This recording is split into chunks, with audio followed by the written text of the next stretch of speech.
Wait a minute, McMahon, who won this thing? You know, I don't understand why Vince McMahon wouldn't move past Lex Luger, especially when the fans made it obvious that they chose Brett. I'm John Renton with the Retro Review of WWE Royal Rumble 1994. They chose Brett for a few reasons. One, he got screwed out of the championship at Mania 9 because Hulk Hogan always has to put over young talents by looking out for his own interests and then not putting over Brett on the way out because Hulk Hogan, it just wouldn't be believable for Hulk Hogan to lose to Brett because Brett was a better wrestler than Hulk Hogan could have ever been on his best day. And then by this point, they had already cooled off Lex. Like SummerSlam 93, all that bullshit where, you had the pomp and circumstance, the build up, the Lex Express, all that. He was being anointed as the guy, and then he won by countout. He did the impossible. He beat, Yokozuna by countout. And then they did the balloons and the celebration and everything. And some people in the crowd are like, yay! And a lot of people in the crowd are like, what the fuck? I'm watching at home. I'm 12 years old.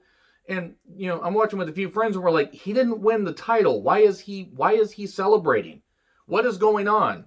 The fans just weren't going to buy into Lex after that. Had they put the championship on him, whether he would have worked out or not is subject for debate, but at least it would have been something. After that, yes, they would cheer him, but they wouldn't buy into him as the guy. And then by this point, they had chosen Brett. Brett was going to be the guy, and they made that known throughout the show, but especially with the whole co-winners thing. They're in Providence, Rhode Island. Vince and Ted DiBiase on commentary. Dark match, by the way, was Brooklyn Brawler versus Jim Powers. Yeah, that must have been fun. And then we get to Tatanka versus Bam Bam Bigelow with Luna Vachon. A year later, they'd be teaming up. Bam Bam and Tatanka as part of the $1 Million Corporation. And both these guys were still in, pretty damn good shape at this point. Tatanka had his undefeated streak ended by Ludwig Borga. That was a great idea. And he beat Bam Bam with a crossbody. There wasn't much to write home about here. It was a fine opener. It was what it was. We then get recaps of the whole thing between Owen and Brett from Survivor Series and building up on Superstars and Raw. Like, Owen wanting to face Brett. He wants to prove that he's the best. And then they decide to team up. They're going to, team up and take on the Quebecers, who are the current tag team champions, with their manager, Johnny Polo, the future Raven. Man, that was a really loud shirt that Polo was wearing. And it wasn't even a polo shirt, more than the pity. So you missed the opportunity for a pun there. So good pace, good storytelling. Owen wanting to show his brother what he can do. And I'll say this. Bret Hart is my favorite wrestler of all time. But Owen, he never even scratched the surface of how good he could have been. And he had the advantage over Bret as far as promos. And his work was really fucking impeccable. I will still take Bret over Owen. But it's hard to argue that Owen wasn't just as good as Bret on any given night. He really was fucking good. He had the flashy style, but also he just had that ability to make you cheer him and also make you hate him. And boy, you really want to appreciate Owen even more and just, really hate Vince McMahon. Check out the Dark Side of the Ring episode about Owen Hart. First of all, I resent your tone. Vince McMahon should have been slapped for that. Fucking ridiculous. You can tell who his best friend is in a really high place that thankfully will not be in that high place anymore as far as politically. So Bret hurt his knee on a spill to the outside, and Owen kept trying to get his brother to tag him. Bret wouldn't do that. He eventually tried to do a goddamn sharpshooter, couldn't, and his knee gave out, and the referee's like, okay, instead of letting Owen come in, I'm just going to call it. He calls it. Owen is pissed. The Quebecers retain the tag team championship, and then Owen is like all upset, but he's like, you know what, you're my brother. Okay, blood is thicker than water. And then he kicks his leg. He sweeps the leg. Cobra Kai! And then he leaves. He's selfish all this. He's cutting a promo backstage. Great promo that turns meme-worthy a little bit later. Todd Pettengill, how could you do this to your brother? And Owen's like, he was selfish. All he had to do was tag me. I never had a chance to hold a championship in the WWE. Well, he said WWF at the time, but I never got to hold a championship. But you're selfish. You didn't want to let me have the spotlight. And that's why I kicked your leg out of your leg. God damn it, Owen.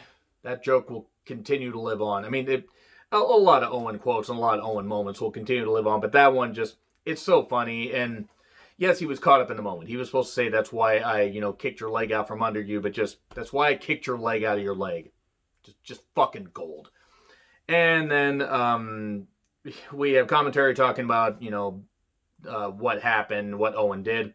And then we get JR and Monsoon calling the Intercontinental Championship match between Razor Ramon and IRS. It's good, all things considered. IRS, Mike Rotunda was on the decline. He would have a few more years in wrestling and then mostly be retired by, I think, 98, 99. There were a few rest holds. We get a ref bump, so the referee's down. And Shawn Michaels, who was the Intercontinental Champion in like October of 93 when he got suspended, then when they had Razor and Rick Martel be the final two of a Battle Royal and then face off the next week. And then Razor Ramon won the Intercontinental Championship. So now they're having Shawn Michaels as the real Intercontinental Champion. And Shawn Michaels just blasting Razor Ramon hard from behind. Take that how you will. Take it how Razor did. Take it all over. Moving on. Basically, he does it with the Intercontinental Championship, and then IRS covers 1, 2, 3. So IRS is the new Intercontinental Champion. Nope, they decide we can't have IRS as the Intercontinental Champion. What the fuck are we doing? Shawn Michaels did this.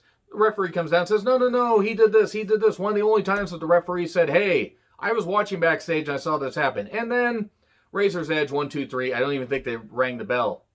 I don't even think they did. And so it was what it was. We then get casket match hype, casket being built, Cornette being upset about the stipulation, Paul Bearer riding a wagon to get the, super large casket out there because Yokozuna was a big lad at this point. So, Yokozuna with Cornette and Fuji versus Undertaker with Paul Bearer. Casket match for the WWE Championship. Man, Undertaker having a casket big enough for every minority that doesn't support his views, or for one Yokozuna, who was massively, just massive at this point. Really goddamn sad about Yokozuna. He got so obese that he couldn't get a license and he couldn't continue to wrestle on a mainstream stage. And one of the last times that he had any big pay-per-view appearance was Heroes of Wrestling, like a year before his death. I mean, how fucking sad is that? So, this was fine. We got some chair shots of the head, which you didn't expect in 1994 WWE. You got some salt to the eyes. He assaulted him. I'm proud of that. And then we get, the match was fine for a while. We got some good action. Yokozuna's in the casket, seemingly taking a nap, because then we get a bunch of run-ins. Like every heel in the goddamn locker room that wasn't basically either playing cards or, basically wasn't like in the bathroom or a shower was, out there. Crush, Great Kabuki, who was well past his prime at this point. Tenryu, Bam Bam Bigelow, Jeff Jarrett, Adam Bomb, Head Shrinkers, so many other people. Green smoke, potentially swamp gas coming out of Undertaker's urn because it got open. So Undertaker's power is depleted. He's being beaten down. It was kind of funny at one point, though, before that happened, he had the salt bucket and was just slamming wood right into various men's faces. Take that for how you will. And then Taker in the casket. And so Yokozuna wins. And then you have a camera in the casket. Apparently somebody on the crew was a necro. Undertaker is assumed into heaven. The character will go there, but no. Undertaker, the real person, ain't going to be in heaven. He's going to be down there in hell for being the piece of shit that he is. And I stand by that. And by the way, if any of my political, jokes and jabs bother you, and if I mix that stuff into my wrestling reviews, if you don't like that, fuck you. I don't fucking care. These are my videos. They could get 5 views. They could get 500 views. I'm having fun. And a lot of people still watch, so I really don't care if anybody's offended.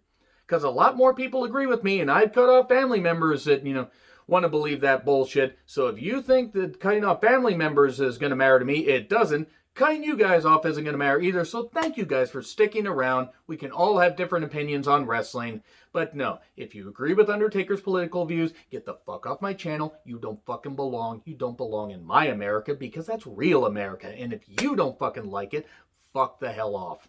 That's all I gotta say. So anyway, and that rant, assuming anybody else is still watching, because I offended every, person that's actually not a toxic piece of shit, like The Undertaker, who hung on way too goddamn long, but at this point, he was assumed into heaven, character-wise, because he had a back injury, and he needed to, have time off. And then we get promos from various Rumble participants, Savage and a few others, Doink and Dink. Doink, who was not Matt Bourne at this point. It was Ray Lakema. I actually don't know his name. He was more the fun-loving Doink. We get the Royal Rumble match every 90 seconds, not 2 minutes, because they were pressed for time, because they had every heel run out there and beat down The Undertaker for hours on end. And this is so much that they had to get Chuck Norris in there at Survivor Series 94. And his jeans were so goddamn tight that he couldn't even get a high kick up. So, Scott Steiner at number 1, Samu at number 2. Somebody had mentioned, and this is not knocking the person, I'm glad you actually mentioned this, that Bruce Pritchard had said on his podcast that they had talked about Scott Steiner winning the Rumble. I don't believe a goddamn word that Bruce Pritchard said. I don't even actually believe that he was born from a woman. I believe he was born from a freaking swamp because he's a dirty, scuzzy, slimy individual that never belonged in wrestling. And if his parents had actually been smart, he would not be around. Anyway, so Rick Steiner at number 3, and then we get Quang at number 4. Savio Vega had a really bad gimmick before he became Savio Vega. He missed Rick Steiner, and then he didn't miss him. Well, I mean, he missed him, but he didn't miss him, if that makes any goddamn sense. Let me tell you right now, you never want to get in the face from another guy, especially in front of thousands. Though there are some people that make good money with that. Owen at number 5 gets booed. He eliminates Rick Steiner. And then we get Bart Gunn at number 6. And Owen immediately gets targeted by Bart, so they should have called him Owen Bart. I would have laughed at that. It's like Bort, only funnier. So Diesel at number 7. Then he tears his quad, eliminates more people, tears his other quad. Vince McMahon takes his hat off to him, says, "Ha, I'll tear both my quads at the same time. Ah, such good shit." Man, I gotta stop doing that Vince impression. I just overshoot my voice. And then Backlund number 8, Billy at number 9, they get eliminated. Footage Luger being taken out by the Great Kabuki and Tenryu. Virgil at number 10. An alternate for Kamala. He stole it from him. Who knows how many bags he went through in the back. Good old 1992 Rumble, Bobby Heenan. Savage at number 11, and then Jarrett at number 12 and out. Crush at number 13. Savage goes after him because of the history. Doink at 14. Bam Bam at 15. Bam Bam wanted revenge on Doink, so he targeted him. Mabel at number 16. Crowd starts chanting, whoop, there it is, and automatically rap became uncool because Providence decided to ruin things. Hi, Providence, anybody that happens to be watching this, I got nothing against you guys. So, anyway, we get Shawn at 18. I'm not going to go through every single person. Diesel gets eliminated to massive cheers. So Vince McMahon, his eyes lit up, and he's like, okay, let's put the title on him. Not even a year later. When he wasn't ready. He tried, but he wasn't ready. Mo at number 19. Mo lasted 22 minutes. Why?